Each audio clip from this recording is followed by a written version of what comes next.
और मुल्क में मुआशी तबाही, इसहाक डार अपनी नाअहली का दिफा करने में नाकाम। तहरीक इंसाफ की मुआशी टीम ने आदादोशुमार के साथ इसहाक डार के मौक़िफ़ को मुस्तरद कर दिया। साबिक़ वज़ीर ख़ज़ाना शौकत तरीन कहते हैं कि कोरोना के बावजूद लगातार 2 साल तक मईशत की शरह नमू 6% रही।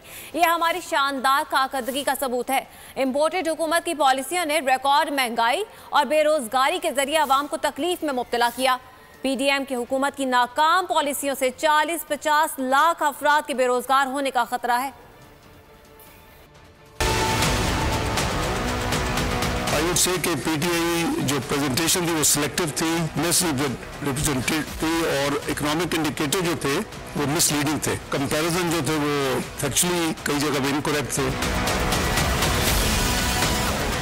डार के ज़ाब्ते हम नहीं मानते। तहरीक इंसाफ ने व्हाइट पेपर से मुतालिक वज़ीर ख़ज़ाना इसहाक डार का मौक़िफ़ मुस्तरद कर दिया। पीटीआई सेनेटर शौकत तरीन ने अपने बयान में वाज़ेह किया कि व्हाइट पेपर में बयान करदा तफसीलात इक़्तिसादी सर्वे, स्टेट बैंक के फिगर्स और IMF की रिपोर्ट्स के असल एदाद-ओ-शुमार पर मबनी हैं। इसहाक डार की प्रेस कॉन्फ्रेंस मुल्क को लाहक मसाइब से तवज्जो हटाने की कोशिश है। शौकत तरीन ने कहा कि डार की पॉलिसियों ने रिकॉर्ड महंगाई और बेरोजगारी से अवाम को तकलीफ में मुब्तला किया।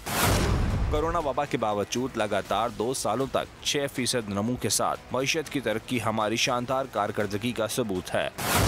उन्होंने कहा, जुलाई से दिसंबर 2022 के दौरान महंगाई की औसत शरह 25% रही, जबकि पीटीआई दौर में महंगाई की शरह तकरीबन 10.8% रही। साबिक़ वज़ीर ख़ज़ाना का कहना था कि हुकूमती पॉलिसियों से 40 से 50 लाख अफराद के बेरोजगार होने का खतरा है। सरा मुबादला के ज़खायर सिर्फ 5.8 अरब डॉलर की कम तरीन सतह तक सुकड़ चुके हैं। बरामदात महज 2.3 अरब डॉलर पर आ गई हैं, जबकि तहरीक इंसाफ के दौर में बरामदात 32 अरब डॉलर की रिकॉर्ड सतह तक पहुंची। उन्होंने कहा कि नून लीग की पॉलिसियों से पाकिस्तान के ब्लैकलिस्ट होने के खतरात ने जन्म लिया।